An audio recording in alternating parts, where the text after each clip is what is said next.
अहं ब्रह्मानन्दं परमसुगनं केवलं ज्ञानमूर्ति द्वन्द्वातीतं गगनसदृशं तत्त्वमस्यादिलक्ष्यम् एकं नित्यं विमलाचलं सर्वदि साक्षिभूतं भावातीतं त्रिगुणरहितं सद्गुरुं तं नमामि। प्रभुं प्राणनाथं विभुं विश्वनाथं जगन्नाथनाथं सदानन्दभाजं भवद्भव्यभूतेश्वरं विश्वभूतनाथं शिवं शङ्करं शम्भो ईशानमीडे। गलेरुण्डमालं तनो सर्पजालं महाकालकालं गणेशातिपालं जटाजूटभङ्गुतरङ्गैर्विशालं शिवं शङ्करं शम्भो ईशानमीडे। मुदामाकरं मण्डनं मण्डयन्तं महामण्डलं भस्मभूषाधरं तम् अनादिं व्यापारं महामोहमारं शिवं शङ्करं शम्भो ईशानमीडे।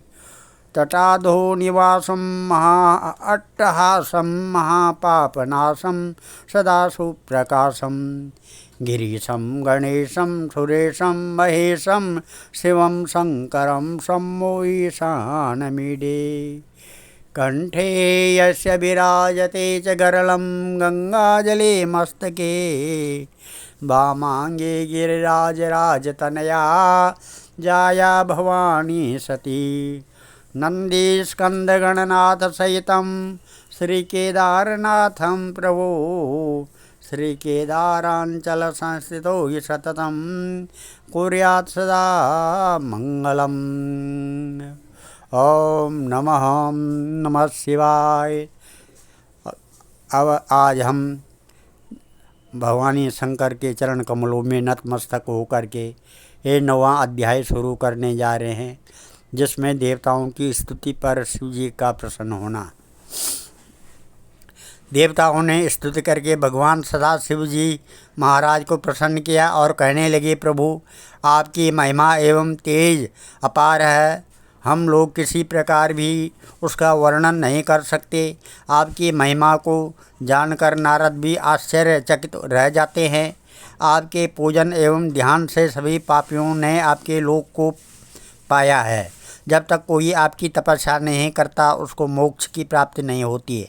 आप सबके पिता एवं सबको उत्पन्न करने वाले हैं। आप जड़ तथा चेतन का भेद जानने वाले हैं।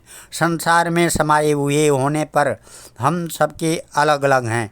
है परमेश्वर जगदीश्वर, आप सब लोगों के स्वामी तथा सब लोगों के मुक्तिदाता हैं।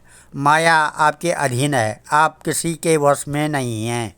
आकाश पृथ्वी समीप्य व दूरी सब आप ही हैं। भक्तों पर कृपा करके सगुण रूप भी आपकी धारण करते हैं। बहुत से लोग आपके चरणों की नौका बनाकर इस संसार सागर से पार उतर गए हैं। जो लोग अहंकारहीन हैं तथा निर्भय होकर आपका स्मरण करते हैं वह मोक्ष पद को प्राप्त कर लेते हैं। बिना आपकी भक्ति के आवागमन का यह चक्कर समाप्त नहीं होता।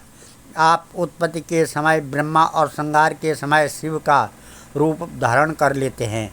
आप वेदोक्त कर्म जप तप ध्यान तथा भक्ति से प्राप्त होने वाले हैं। आपकी महिमा अपार है, इसका कोई वर्णन नहीं कर सकता है।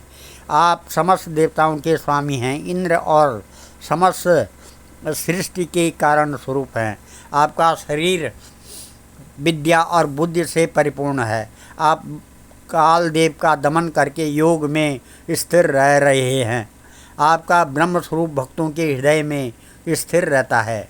आप काल के भी काल, समस्त सुखों के भंडार, दयालु और पर ब्रह्म हैं। तीनों गुणों से भी परे होने पर संसार के कल्याण के लिए अवतार धारण करते हैं। आपका यह अवतारी शरीर केवल हम लोगों का मनोरथ पूर्ण करता है। जो लोग आपके चरणों का ध्यान करते हैं वह आपको बहुत प्यारे लगते हैं और आप उनके वश में रहते हैं। आपके अगणित अवतारों की महिमा का किसी प्रकार भी वर्णन नहीं किया जा सकता है। जो लोग आपकी कथा सुनते और आपके चरित्रों का वर्णन करते हैं वह आपको बहुत प्यारे हैं।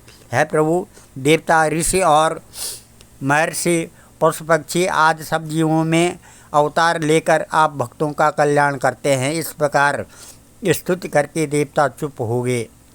देवताओं को सहमे हुए एवं भयभीत देखकर भगवान श्री सदाशिव जी ने पूछा, देवताओं, तुम लोग यहाँ किस लिए आए हो और इतने व्याकुल क्यों हो? तब भगवान सदाशिव जी महाराज के वचनों को सुनकर सब देवताओं ने भगवान श्री विष्णु जी की ओर देखा। भगवान श्री विष्णु जी ने उनका मतलब समझाकर उनसे कहा, आप प्रभु समस्त देवमंडल तथा सारे संसार को अपने बस में रखने वाले हैं। नारद के उपदेश से गिरिजा देवी उग्र तप कर रही है, अतएव आपको उचित है कि आप उनके पास जाकर उनको मनचाहा वरदान प्रदान करें। जगदीश्वर, हम सब देवताओं की इच्छा है कि आप गिरिजा के साथ पाणी ग्रहण संस्कार कर लें और हम सब लोग आपकी बारात में चलें। श्री ब्रह्मा जी बोले, है नारद, यह सुनकर भगवान श्री सदाशिव जी महाराज ने कहा, विवाह करके संसार के जाल में फंसना बुद्धिमानी का काम नहीं, क्योंकि स्त्रियों की संगति से नाना प्रकार के दोष उत्पन्न होते हैं। अगर हम आप लोगों का कहना नहीं मानते हैं तो धर्म तथा शास्त्र की प्रतिष्ठा कम होती है। इसलिए इसके अधीन होकर हम तुम लोगों का कहा मानने के लिए तैयार हैं, चाहे इसके लिए हमें कष्ट ही क्यों न उठाना पड़े। हमने राजा कामरूप की इच्छा से दैत्य को मारकर उनके सब दुख मिटाए थे और गौतम को भी निरुपाय किया था। देवताओं के जलने पर हमने विष को भी पी लिया था और रामचंद्र के सेवक हनुमान के रूप में भी हमने अनेकों प्रकार के कष्ट उठाए थे। हमारे भक्तों पर जब भी विपत्ति आई है तब ही हमने अवतार लेकर उनको आनंद प्रदान किया है। हमने बृहस्पति का अवतार लेकर विश्वामित्र के दुख को दूर किया है। अतएव हम अब तुम्हारा कष्ट मिटाने को भी तैयार हैं। यदि तुम लोगों की यही इच्छा है तो हम गिरिजा के साथ विवाह कर लेंगे। है देवताओं, तारका द्वारा तुम्हें जो दुख प्राप्त हुआ है उसे निवारण करने के लिए हम शीघ्र ही गिरिजा के साथ विवाह करेंगे। देवताओं को इस प्रकार तसल्ली देकर भगवान श्री सदाशिव जी महाराज अंतर्ध्यान हो गए। आज हम इस कथा को यहीं पर विराम देते हैं और कल 10वां अध्याय शिव जी द्वारा पार्वती की परीक्षा लेना, ये अध्याय रहेंगे।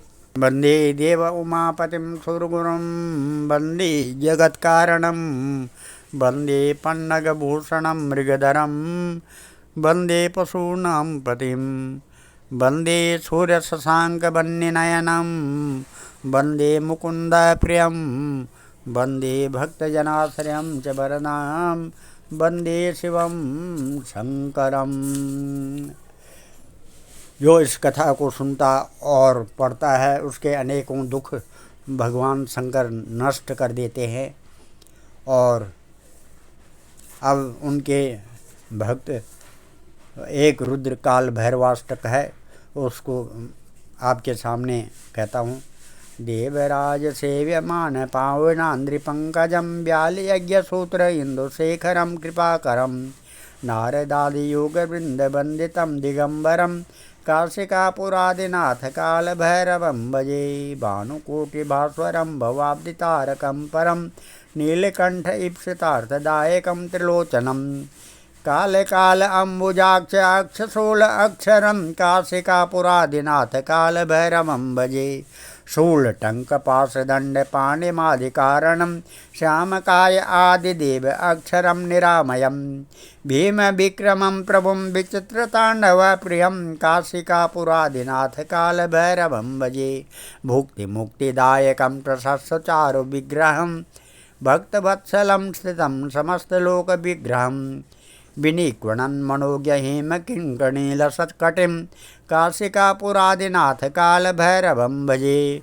धर्मसेतुपालकं त्वधर्ममार्गनाशकं कर्मपाशमोचकं सुशर्मदायकं विभुं स्वर्णवर्णशेषपाश शोभिताङ्गमण्डलं काशिकापुरादिनाथ कालभैरवं भजे। रत्नपादुकाप्रभाभिरामपादयुग्मकं नित्यमद्वितीयं दैवतं निराञ्जनं मृत्युदर्पणासनं करालदृश्यमोक्षणं काशिकापुरादिनाथ कालभैरवं भजे। अट्टहासभिन्नपद्मजाण्डकोशसन्ततिं दृष्टिपातनष्टपापजाल उग्रशासनम् अष्टसिद्धिदायकं कपालमालिकन्धरं काशिकापुरादिनाथ कालभैरवं भजे। भूतसङ्गनायकं विशालकीर्तिदायकं काशीवासलोकपुण्यपापशोधकं विभुं नीतिमार्गकोविदं पुरातनं जगत्पतिं काशिकापुरादिनाथ कालभैरवं भजे। कालभैरवाष्टकं पठन्ति ये मनोहरं ज्ञानमुक्तिसाधनं विचित्रपुण्यवर्धनं शोकमोहदैन्यलोभकोपतापनाशनं प्रयान्ति कालभैरवान्द्रिसन्निधिं नरा ध्रुवम्। हम आपदुद्धारणाय विद्महे बटुकेश्वराय धीमहि तन्नो वीरः प्रचोदयात्। श्रीमत्शङ्कराचार्य विरचितं कालभैरवाष्टकं भवानी शङ्करार्पणमस्तु। हम सर्वे भवन्तु सुखिनः, सर्वे सन्तु निरामया, सर्वे भद्राणि पश्यन्तु।